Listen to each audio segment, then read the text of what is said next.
Vous avez quand même pas cru que j'allais abandonner les 14 ou 15 jours de travaux que ça m'a pris pour faire cette niche, juste à cause d'un petit problème de finition au niveau de la peinture. Deux problèmes. Le premier, c'est que j'utilise du scotch de masquage, tout ce qu'il y a de plus classique. C'est bon pour le bois, c'est bon pour le métal, c'est bon pour les peintures carrosserie, mais c'est pas bon pour les peintures sur les murs. Donc il colle trop et quand tu l'enlèves, ça peut enlever le joint acrylique par exemple que j'avais mis là. Le deuxième problème, c'est que pour les scotch que tu mets dans les angles intérieurs en finition pour la peinture, si tu veux pas que ça déborde, j'ai regardé une vidéo de Docteur Peinture, très bon conseil, il suffit de mettre un petit joint acrylique. Je vais lisser au maximum pour qu'il n'y ait plus de joint sur la peinture, mais que tous les petits trous dans le scotch soient remplis, comme ça j'aurai pas de problème. Ça, c'est la petite astuce.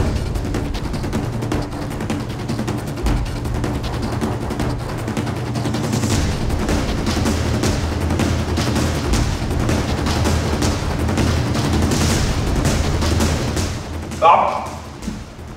Attends. C'est bon, j'en ai mis que là.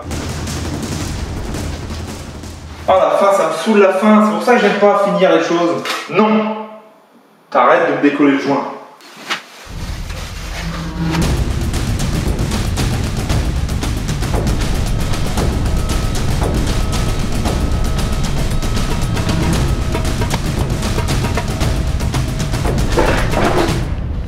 Alors la réorganisation c'est fait, je me suis même organisé avec tous mes petits chargeurs, mes trucs Ryobi et tout. J'ai sorti quelques plateaux et je vais attaquer à faire des luminaires. J'ai envie de faire un cercle de 1 mètre en chaîne qui sera magnifique, qui sera collé au plafond avec des LED autour qui éclaireront le plafond. Il faut que je fasse plein de morceaux, que je les colle entre eux, comme ça le bois il travaille pas trop. Ça permet de... Voilà, il est sec normalement, mais bon ça travaille toujours. Hein. C'est vivant hein. Eh, y a quelqu'un?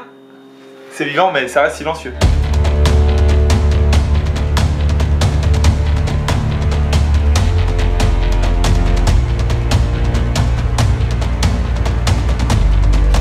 Alors tu vois l'objectif quand tu débites du bois brut, c'est de te retrouver avec le moins de chute possible. Regarde donc comme ce bois il est dégueulasse. T'as vu comme il tuile? Et le problème c'est que quand t'as un bois comme ça que tu passes au dégot ou au rabot, tu remets tout de plat, il te reste plus de bois quoi. En fait j'ai pas utilisé mon stock de bois parce que j'ai regardé dans les dates.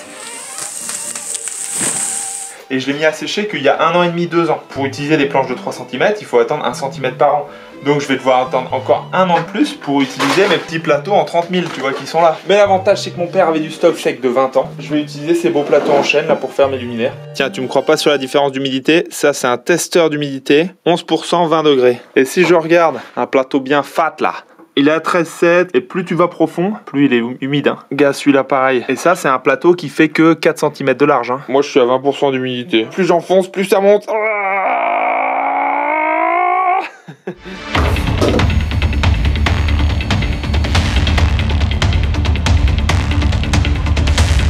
Et voilà la magie avec ce rabot, c'est que quand tu veux réaffûter les fers, il suffit que tu tournes chaque petite pièce de 90 degrés et tu te retrouves avec un nouveau côté affûté. Et après ça va raboter un max.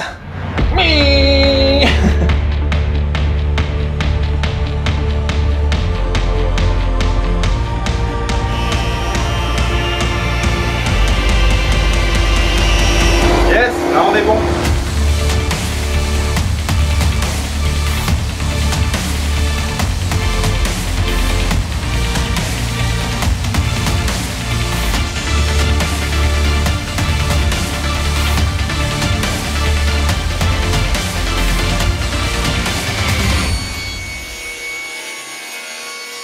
Tu vois là j'ai enlevé une demi-lame, ça fait 1,5 mm et comme ça met tout bien 90 degrés et là-dessus la colle elle va bien imbiber parce que la fibre elle est pas poncée.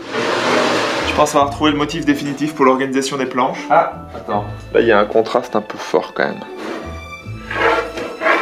Oh là je crée un motif ici. Oh c'est mieux ça.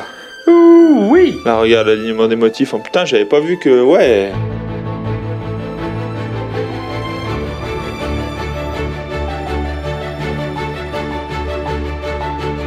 Bon pour les lamellos tu vois j'utilise toujours la même machine hein.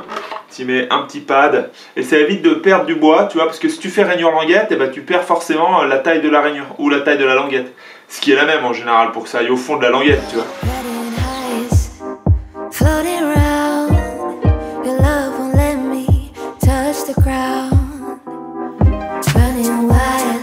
Alors quand on effectue un collage comme ça, il faut faire attention de bien garder la planéité. Parce qu'avec les serre-joints, si tu les mets en appui, ça évite de tuiler l'ensemble. Bon, là, c'est impeccable.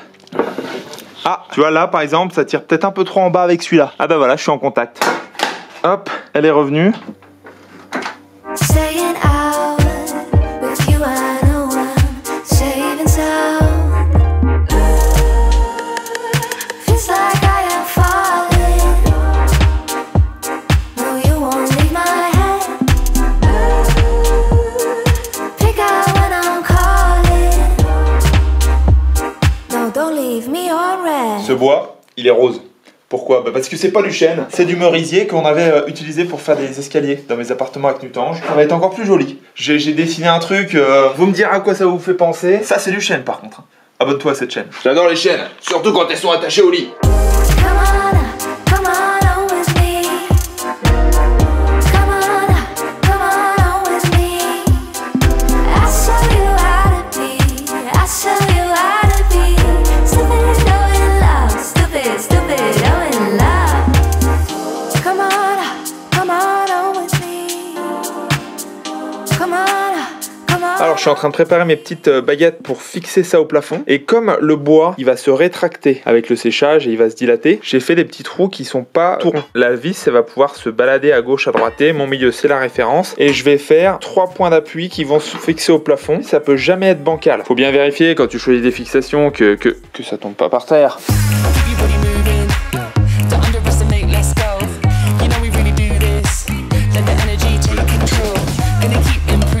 Bon, j'ai essayé de poncer à la main avec une cale que je me suis fait exprès qui épouse exactement la forme du cercle. Ça va être trop long, c'est trop fatigant, c'est trop dur. Je vais tenter un truc à ne pas reproduire chez vous. Ça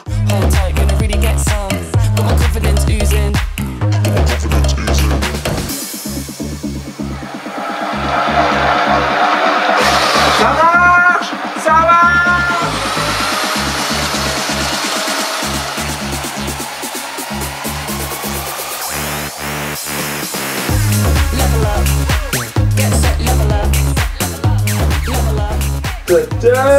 Tiens, quoi, c'est pas haut!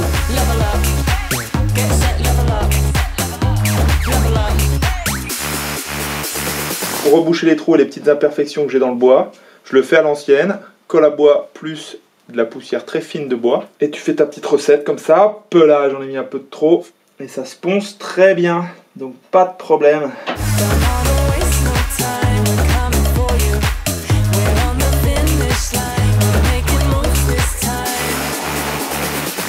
Pause. Est-ce que je vous avais montré que enfin mon mandarinier commence à donner des fruits qui se mangent? Ah, regarde ça. J'en ai eu 3.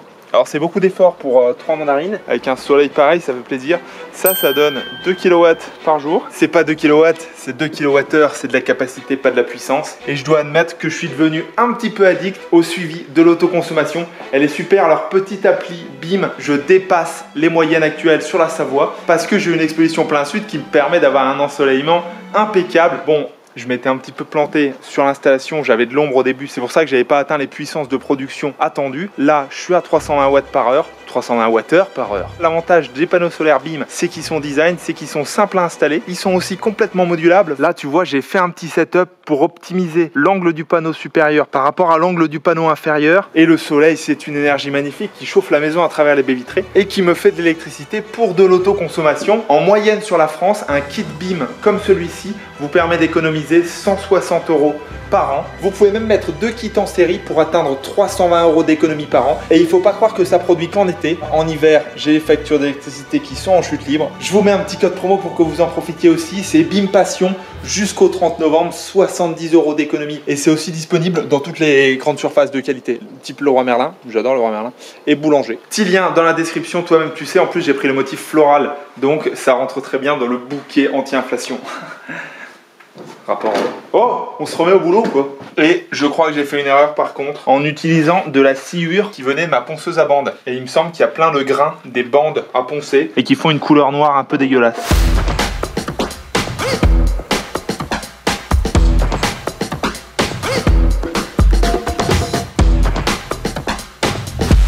Premier petit test avec de l'huile Rubio. Je suis circonspect.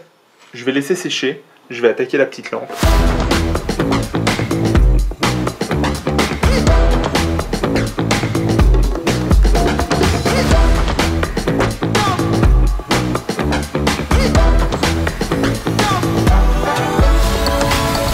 Voici le dessin original. Et j'ai vraiment eu trop de la chance avec mes coupes parce que j'arrive pile à la bonne taille. 22,5, 22,5, 45, 45. Et là, ça fait pile poil.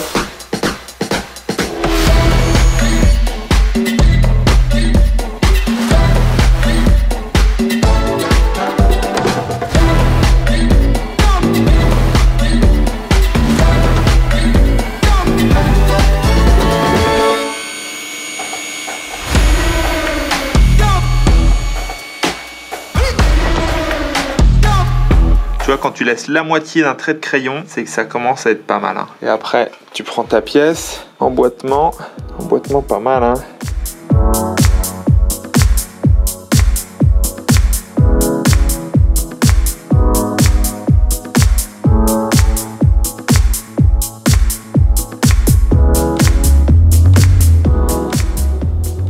Vous avez vu l'erreur ou pas?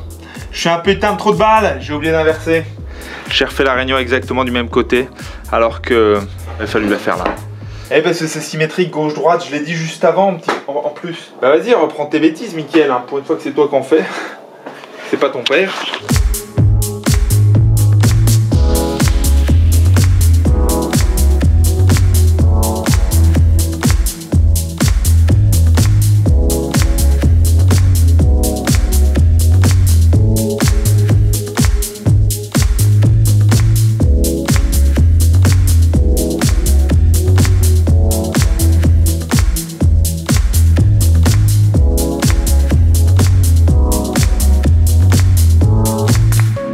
Je voulais faire mes arrondis à la défonceuse, on va pas se mentir, ça a loupé. J'ai une fraise avec un petit roulement qui vient prendre appui sur le bord. Le problème c'est que comme j'ai des biseaux ici, la roulette elle est rentrée et du coup l'arrondi il est un peu plus présent sur un bord. Vous êtes sur Passion Rénovation, l'émission qui vous fait sentir con. Surtout moi.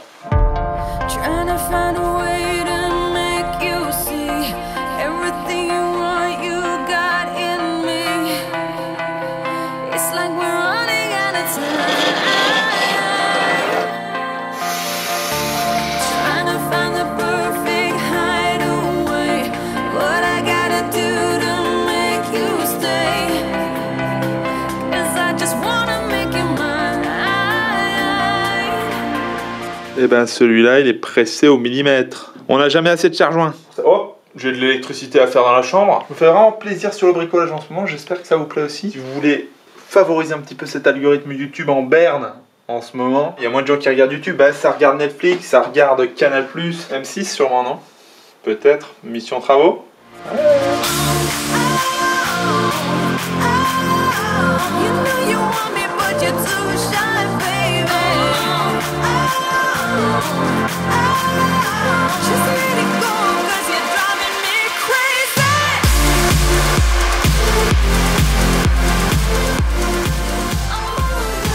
Ça y est, c'est raccordé.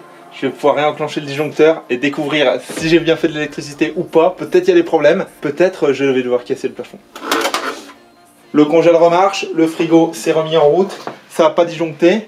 Il y a peut-être des chances pour que tout ça là-bas se soit bien connecté. En tout cas, on le découvrira dans le prochain épisode. Je suis un gros bâtard. Climax. Et puis abonne-toi, petit pouce vers le fêtage. C'est pas un fêtage, c'est juste un plancher ça. Allez, à bientôt.